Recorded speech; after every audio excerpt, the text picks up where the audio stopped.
Students, welcome to the school learning. Tense part third करेंगे बेटे। पिछले दो पार्ट्स हैं, उनमें हमने सीखा है कि जो वर्ब सेंटेंस की वर्ब हेल्पिंग वर्ब है उनका यूज प्रेजेंट और पास्ट वाइज, और फिर जो है कौन से सब्जेक्ट के अनुसार कौन सी वर्ब होगी, और मैं आपको प्रेजेंट इंडेफिनिट टेंस बता चुका हूं। आज हम करेंगे प्रेजेंट कॉन्टिन्यूअस टेंस। प्रेजेंट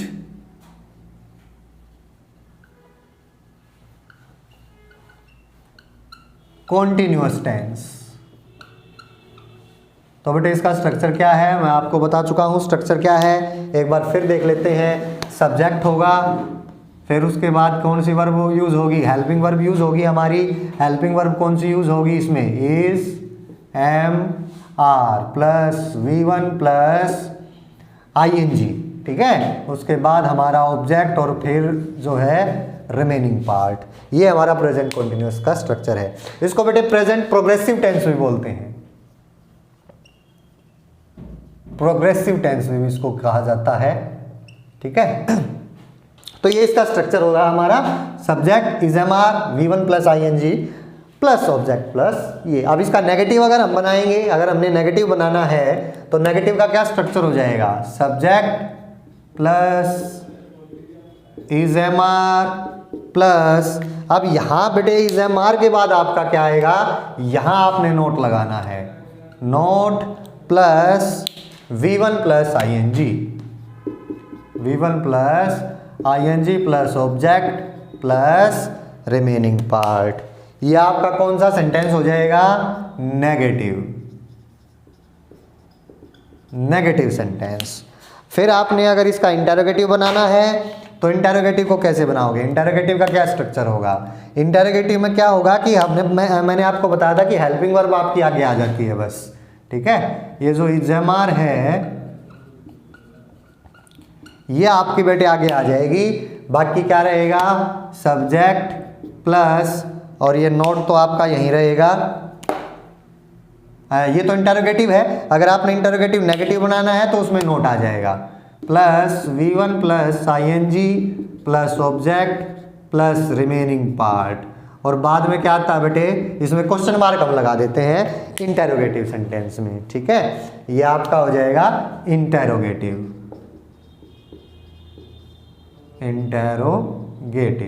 ठीक है। ये आपका इंटरोगेटिव हो जाएगा।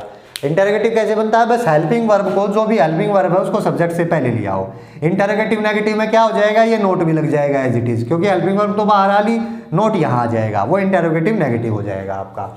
तो ये स्ट्रक्चर है, ठीक है। अब करते हैं इसका हम यूजेस देख लेते हैं बेटे इसके, जो भी हमने किया है अभी, तो हम इसके क्या देख लेते हैं, यूजेस देख लेते हैं। तो मैं यही कर लेता हूं, यूजेस ऑफ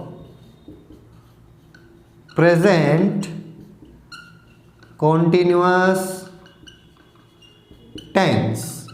प्रेजेंट कॉन्टिन्यूअस भी कहते हैं इसको, या फिर प्रेजेंट प्रोग्रेसिव भी कहते हैं, ठीक है बेटे। जो इसमें हमारा फर्स्ट यूज आता है वो आता है to express an action, to express an action that is happening now,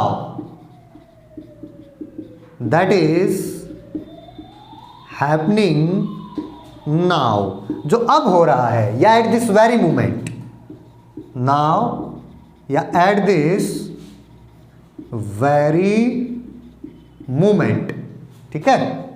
जो अभी हो रहा है, इसी क्षण हो रहा है, आपकी आंखों के सामने हो रहा है, हैपनिंग अभी हो रहा है। इसका मैं हिंदी में बात करूं तो प्रेजेंट कॉन्टिन्यूअस का हिंदी में मीनिंग होता है कि काम हो रहा है, या काम जारी है, या काम चल रहा है। मैं इसको लिख देता हूं, काम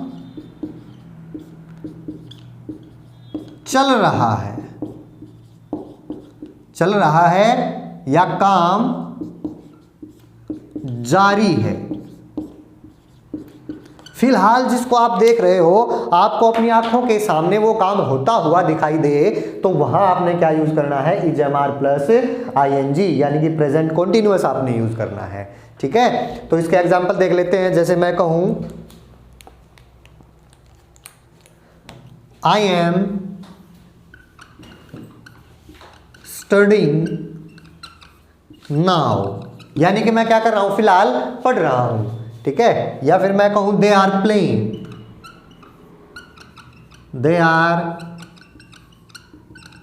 प्लेइंग मतलब वे खेल रहे हैं, ठीक है। वे पढ़ रहे हैं, खेल रहे हैं, हवा चल रही है, मैं आपको पढ़ा रहा हूं, आप पढ़ रहे हैं, आप वीडियो को देख रहे हैं, ठीक है। तो ये सारे काम यानी कि आपको अपनी आंखों के सामने होते हुए दिखाई दे, तो वो फर्स्ट यूज है उसका प्रेजेंट कॉन्टिन्यूअस का।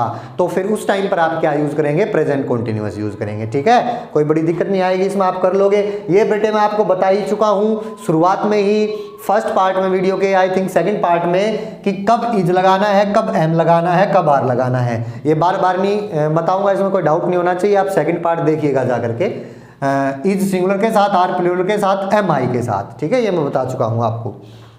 नेक्स्ट इसका यूज देखते हैं, सेकंड यूज देखते हैं बेटे इसका प्रेजेंट कॉन्टिन्यूअस का, for progressive actions, for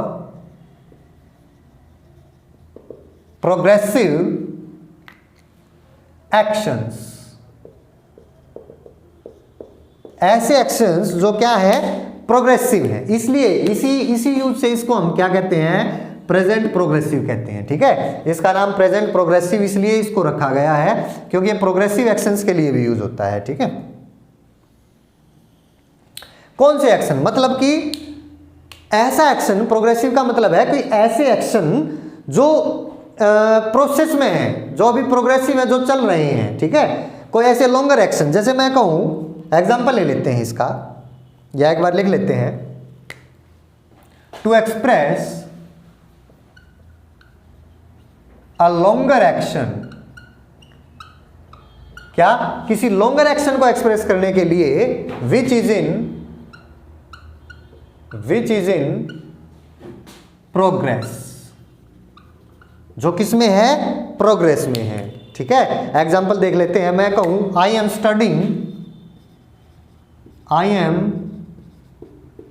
studying to become a doctor. अब देखो मैं पढ़ रहा हूं, ये मैं आपके अभी नहीं पढ़ रहा, मैं फिलहाल नहीं पढ़ रहा। किसी ने पूछा कि भाई क्या कर रहे हो आप, क्यों पढ़ रहे हो, पर्पज क्या है आपका पढ़ने का, तो प्रोग्रेस है, जारी है। मैं कह रहा हूं आई एम स्टडिंग, मैं पढ़ रहा हूं टू बिकम अ डॉक्टर बनने के लिए पढ़ाई कर रहा हूं मैं, तो लॉन्गर एक्शन है। ये तो है नहीं कि भाई जो है डॉक्टर बनने के लिए आप फिलहाल पढ़ लोगे, 1 घंटे पढ़ लिया, 2 घंटा पढ़ लिया तो आप डॉक्टर बन गए, ऐसा तो नहीं होगा, ठीक है। तो ये तो प्रोसेस जारी है, ये तो लॉन्गर एक्शन है पढ़ाई का, ठीक है। ये तो चलेगा, लंबे टाइम के लिए चलेगा ये पढ़ने का एक्शन। तो यही बात है कि भाई मैं इसलिए पढ़ रहा हूं टू बिकम अ डॉक्टर, ठीक है। या फिर मैं कहूं कि आई एम स्टिल वर्किंग, मैं अब भी लगा हुआ हूं, प्रोग्रेस में है काम, आई एम स्टिल वर्किंग, मैं भी काम कर रहा हूं, किस पर, ऑन दिस प्रोजेक्ट। अब प्रोजेक्ट 1 दिन में तो बन के तैयार नहीं होगा ना, 2 दिन में बन करके तैयार होगा, लेकिन फिलहाल मैं अब भी उस काम पर लगा हुआ हूं, काम वो जारी है, प्रोग्रेस में है वो काम, तो आई एम स्टिल वर्किंग। उसने कहा कि भाई कंप्लीट हो गया प्रोजेक्ट, नहीं अभी नहीं हुआ है, मैं अभी भी स्टिल वर्किंग, ठीक है, उस पर काम कर रहा हूं, तो I am still working on this project, उस प्रोजेक्ट पर अभी काम जारी है। जैसे कोई क्वेश्चन पूछ ले, वेयर आर यू वर्किंग, इसी को ले लेते हैं, वेयर आर यू वर्किंग, भाई कहां काम कर रहे हो, नाउअडेज, आजकल कहां काम कर रहे हो आप, कहां लगे हुए हो, ठीक है। तो ये लॉन्गर एक्शन है। ये तो है नहीं कि वो 1 दिन या फिलहाल ही काम कर रहा है जो भी इसका आंसर देगा, यानी कि वो उस पर लगा हुआ है उस काम को करने में, ठीक है। थर्ड इसका यूज आ जाता है बेटे कंटिन्यूअस का, नियर फ्यूचर, ठीक है। फ्यूचर को शो करने के लिए भी हम इज-एम-आर का यूज कर देते हैं। कौन सा फ्यूचर, नियर फ्यूचर, ठीक है। तो इसमें मैं लिख दूंगा to express an action, to express an action that will, और जो होगा या फिर नहीं होगा, दैट विल और will not happen in near future, in near future, या तो होगा वो या फिर नहीं होगा, दो ही बात है, नहीं होगा तो मैं नेगेटिव बना दूंगा, ठीक है, नियर फ्यूचर में होगा या नहीं होगा, किसी ऐसे एक्शन को एक्सप्रेस करने के लिए, ठीक है। एग्जाम्पल ले लेते हैं, ठीक है, जैसे मैं कहूँ I am not going to the party tonight, ये नियर फ्यूचर की बात हो रही है कि आज रात को, नियर फ्यूचर है, मैं पार्टी में नहीं जा रहा हूं, तो नियर फ्यूचर की बात हो रही है। एक एग्जांपल और ले लीजिए, ठीक है, माई सिस्टर, इसी को ले लेते हैं, my sister is not coming, या फिर माई सिस्टर इज कमिंग, या माई सिस्टर, चलो नॉट का ऊपर ले लिया था तो यहां इसका ले लेते हैं, my sister is coming with us या with me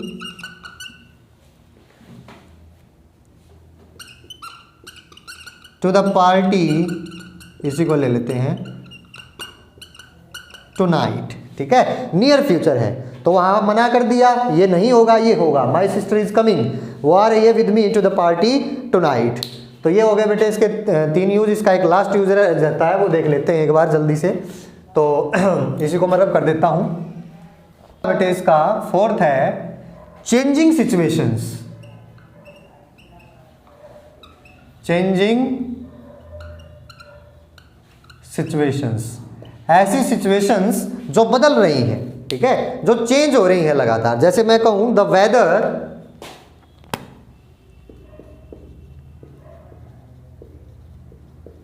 whether is improving, ठीक है, ठीक हो रहा है, तो चेंज हो रही है सिचुएशन वेदर की, ठीक है, वो इंप्रूव हो रहा है। या फिर मैं कहूं टी इज गेटिंग कोल्ड, चाय ठंडी हो रही है, तो the weather is improving, the tea is getting cold, चाय की जो सिचुएशन है वो क्या हो रही है, चेंज हो रही है, पहले गर्म थी अब क्या हो रही है, ठंडी हो रही है, तो सिचुएशन चेंज हो रही है, सिचुएशन में बदलाव आ रहा है। तो उस सेंस पे भी इस तरीके की जब आ जाए तो मैं क्या यूज करूंगा, प्रेजेंट कंटिन्यूअस यूज करूंगा, is am are plus I N G use करूंगा, ठीक है।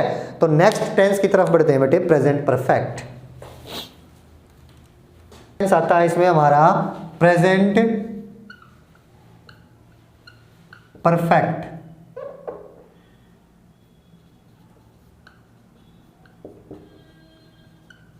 टेंस, ठीक है। तो एक बार इसका स्ट्रक्चर देख लेते हैं प्रेजेंट परफेक्ट टेंस का। क्या होगा, सब्जेक्ट प्लस हैज हैव, ये तो सिंपल सेंटेंस में होगा बेटे, subject plus has have plus object plus remaining part, ये तो आपका सिंपल सेंटेंस में होगा। अब इंटेरोगेटिव नेगेटिव में क्या होगा, सब्जेक्ट प्लस हैज हैव, ठीक है, हैज हैव के बाद क्या आ जाएगा आपका यहाँ, क्योंकि नोट हमेशा हेल्पिंग वर्ब के बाद लगता है, नोट प्लस क्या आ जाएगा फिर आपका ऑब्जेक्ट और रिमेनिंग पार्ट। इंटेरोगेटिव में क्या होगा बेटे, इंटेरोगेटिव में क्या आ जाएगा हमारा, ये जो हैज हैव है ये आगे आ जाएगा, has have plus subject plus, अब नेगेटिव भी बनाना है तो नोट भी लगा देंगे, नहीं बनाना तो ऑब्जेक्ट प्लस रिमेनिंग पार्ट, और प्लस में लास्ट में क्या आ जाएगा आपका क्वेश्चन मार्क, ठीक है। ये तो है इसका। अब देख लेते हैं इसके यूजेस, ठीक है। नेक्स्ट करते हैं uses of present perfect tense. क्या होंगे यूजेस, ठीक है। जो फर्स्ट यूज है बेटा वो देख लेते हैं। देखो क्या है, परफेक्ट, परफेक्ट किसको दिखाता है, यानी कि पूर्ण, यानी कि कोई भी काम पूरा हो चुका है, खत्म हो चुका है, कंप्लीट हो चुका है, वो पूर्ण है। तो किसी ऐसे एक्शन के लिए जो क्या हो चुका है हमारा, पूरा हो चुका है, फिनिश हो चुका है, कंप्लीट हो चुका है, उसके लिए, किसी भी रिसेंट इवेंट के लिए या रिसेंट एक्शन के लिए, या फिर कंप्लीशन ऑफ द वर्क जो हम दिखाना चाहें, ठीक है। तो यहाँ पर फर्स्ट हो जाएगा हमारा, जो फर्स्ट इसमें हम ये कहें, for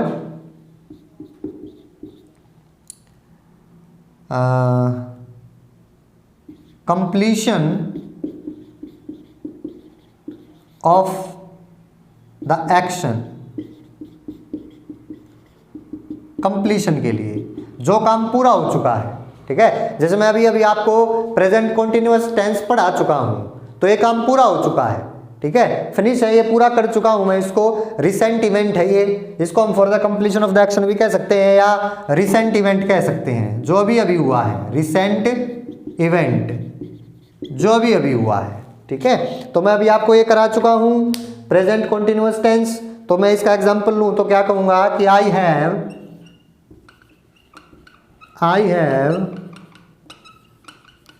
taught you present continuous tense। मैंने आपको प्रेजेंट कॉन्टिन्यूअस टेंस पढ़ा दिया है या मैं पढ़ा चुका हूं। इसकी हिंदी की बात करें प्रेजेंट परफेक्ट कॉन्टिन्यूअस तो क्या होती है हिंदी, मतलब ऐसा कर लिया है, काम हो चुका है।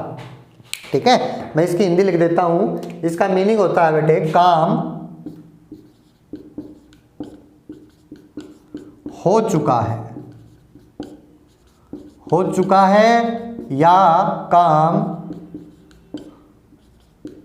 हो लिया है,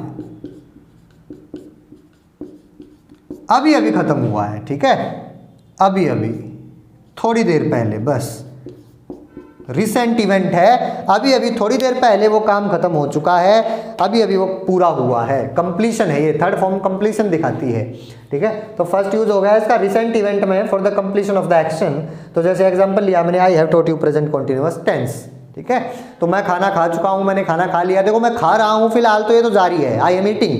खा चुका हूं तो आई हैव ईटन। मैं पढ़ा रहा हूं, आई एम टीचिंग। पढ़ा चुका हूं, आई हैव टॉट। बात आई समझ में? ये चीज होती है, ये जो काम चल रहा है जब वो काम खत्म हो गया तो हैज है प्लस थर्ड फॉर्म है। तो इसमें बेटे कुछ एक वर्ड हमारे आते हैं, उनको देख लेते हैं। मैं यहां लिख देता हूं यूज विद, इसको जो है शो करने के लिए, जैसे जस्ट है, जस्ट अभी अभी, अभी अभी को शो करता है ये जस्ट। तो अभी अभी है तो पूरा हो चुका है वो काम, तो उसमें क्या यूज करेंगे हम, हैज हैव यूज करेंगे। जस्ट है, ऑलरेडी है, ऑलरेडी भी यानी कि पहले ही खत्म कर चुका हूं उस चीज को मैं ऑलरेडी। जब वो चीज खत्म हो चुकी है तो has have plus third form है। या रिसेंटली, रिसेंटली भी क्या है कि वो अभी अभी पूरा हुआ है, रिसेंटली हुई है ये चीजें, तो has have plus third form. Yet, ठीक है, येट भी होता है अभी तक। ये जो येट है बेटा ये हमारा नेगेटिव सेंस में यूज होता है। ठीक है, जैसे मैं इसका एक एग्जांपल लूँ येट का, तो मैं कहूंगा he has not arrived yet, यानी कि वो अभी तक नहीं पहुंचा है, अभी तक वो नहीं आया है। He has not arrived yet, तो येट हमारा नेगेटिव में होता है। बाकी ऑलरेडी आ जाए, ये वर्ड मिलेंगे आपको, ऑलरेडी मिल जाए, जस्ट मिल जाए, या रिसेंटली मिल जाए, या येट मिल जाए, तो आपने फिर प्रेजेंट परफेक्ट यूज करना है, यानी कि has have plus third form use करना है। ये मैं आपको बता चुका हूं, हैज सिंगुलर के साथ, हैव प्लूरल के साथ, आई और प्लूरल के साथ। ठीक है, ये थर्ड पर्सन सिंगुलर बता चुका हूं मैं आपको ये सारी चीजें। तो अब आता है हमारा थर्ड, इसमें यूज आता है बेटे, सॉरी सेकंड यूज आता है। सेकंड यूज देख लेते हैं। एक तो हो गया आपका रिसेंट इवेंट, एक होता है टू एक्सप्रेस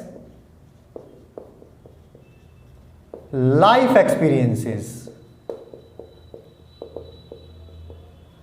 लाइफ के एक्सपीरियंसेस को एक्सप्रेस करने के लिए। ठीक है, कि मैं लाइफ में कर क्या चुका हूं, मैंने कर क्या रखा है। ठीक है, वो चीजें क्या मैंने कर रखा है लाइफ में, वो जब मैं अपने एक्सपीरियंस को एक्सप्रेस करता हूं तो प्रेजेंट परफेक्ट का टेंस करता हूं। जैसे मैं कहूं आई हैव नेवर बीन, क्या कर रखा है या क्या नहीं कर रखा। I have never been to Japan, ये मेरी लाइफ का एक्सपीरियंस है कि मैं जापान कभी गया ही नहीं हूं, तो गया हूं तब भी, नहीं गया हूं तब भी। ठीक है, ये बात आ जाएगी। तो इसमें बेटा आप किसके साथ यूज करोगे, आप इसको, मैं यहां लिख देता हूं यूज विद, दो ही वर्ड मिलेंगे आपको इसमें, एवर या नेवर, एवर या नेवर। ठीक है, तो जैसे मैं कोई आपके लाइफ एक्सपीरियंस का क्वेश्चन पूछूं तो वो भी किससे बनेगा, जैसे मैं आपको कहूं हैव यू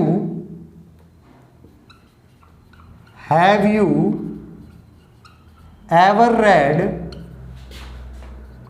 द गीता, यह क्या हमारा गीता, ठीक है, होली बुक है जो हमारी।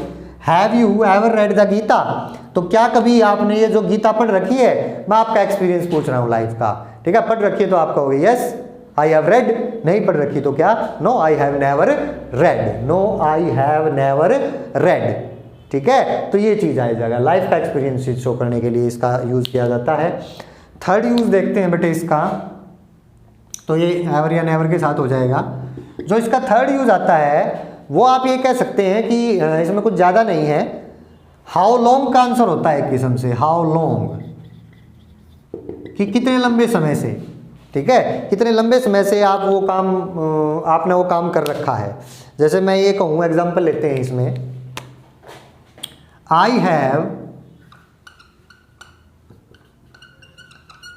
नॉन हिम सिंस 1994, मैं उसे 1994 से जानता हूं। अब आप ये कहोगे कि सर यहाँ सिंस आ गया, तो यहाँ तो जो है आईएनजी आना चाहिए, यानी कि प्रेजेंट परफेक्ट कॉन्टिन्यूअस आना चाहिए। लेकिन बेटे ये कुछ हमारी स्टेटिव वर्ब्स होती हैं, ठीक है। अब स्टेटिव वर्ब्स मैंने आपको प्रेजेंट इंडेफिनिट टेंस में बताई हुई है स्टेटिव वर्ब्स। तो स्टेटिव वर्ब्स होती हैं जब सिंस या फॉर आ जाए, तो सिंस या फॉर के साथ जब हम स्टेटिव वर्ब्स का यूज करते हैं तो आईएनजी नहीं लगाते। मैंने वहां प्रेजेंट इंडेफिनिट टेंस में भी आपको बताया था कि स्टेटिव वर्ब्स के साथ आईएनजी यूज नहीं होता। तो आईएनजी यूज नहीं होता तो हैज हैव आया तो परफेक्ट यूज होगा। सिंपल में तो ये यूज नहीं होंगी। सिंपल में कब यूज होती है, यानी कि प्रेजेंट इंडेफिनिट में कब यूज होती, जब सिंस या फॉर नहीं होता लास्ट में, ठीक है। अब सिंस और फॉर आपको दिया गया है तो आपको सिंपल में यूज नहीं करना इसको, यानी कि सिंपल प्रेजेंट में यूज नहीं करना, प्रेजेंट परफेक्ट में करना है। फिर I have known him since 1994, या मैं कहूं she has lived in London, वो लंदन में रह रही है कब से, मैं कहूं फॉर 4 years। अब बेटे यहाँ फॉर लगाया मैंने, यहाँ सिंस लगाया है, तो आपके मन में ये क्वेश्चन जरूर आया होगा कि सर कब सिंस लगाऊं मैं, कब फॉर लगाऊं। सिंस और फॉर से हम टाइम दिखाते हैं, तो ये मैं आपको नेक्स्ट वीडियो में बताऊंगा बेटे, जब हम चलेंगे, जब हम उस टेंस पे आएंगे। तो देखो मैंने आपको बताया था ये भी स्टेटिव वर्ब है हमारी लिव, तो मैंने आपको उसमें बताया होगा प्रेजेंट इंडेफिनिट का एक यूज भी बताया था आपको, उसमें लिव वर्ब बताई थी मैंने, ठीक है, कि जो है जो परमानेंट सिचुएशंस होती हैं हमारी, कि मैं कल भी रह रहा था और आज भी रह रहा हूं, तो लिव वर्ब हमारी ये दिखाती है, तो उसमें हमने प्रेजेंट इंडेफिनिट टेंस का यूज करना है, ठीक है। लेकिन यहां पर क्यों नहीं किया प्रेजेंट इंडेफिनिट टेंस का यूज, क्योंकि देखो सिंस और फॉर लगा दिया मैंने, अभी मैंने बता दिया सिंस और फॉर के बाद जब टाइम आ जाता है तो सिंपल प्रेजेंट तो बिल्कुल भी यूज नहीं होगा। सिंपल प्रेजेंट यानी कि प्रेजेंट इंडेफिनिट, वो तो यूज हम बिल्कुल नहीं करेंगे, ठीक है। तो इसलिए क्योंकि ये स्टेटिव वर्ब है तो इसलिए इसमें आईएनजी भी यूज नहीं होगा, तो प्रेजेंट परफेक्ट में लेंगे इसको, she has lived in London for 4 years, यानी कि वो 4 सालों से लंदन में रह रही है। तो ये था बेटे आपका 2 टेंस हमने किए हैं आज की वीडियो में, कॉन्टिन्यूअस और परफेक्ट। कोई इसमें डाउट हो तो आप मैसेज करके, चैट करके मेरे से पूछ सकते हैं। तो नेक्स्ट करेंगे बेटे हम नेक्स्ट पार्ट में। Thank you very much.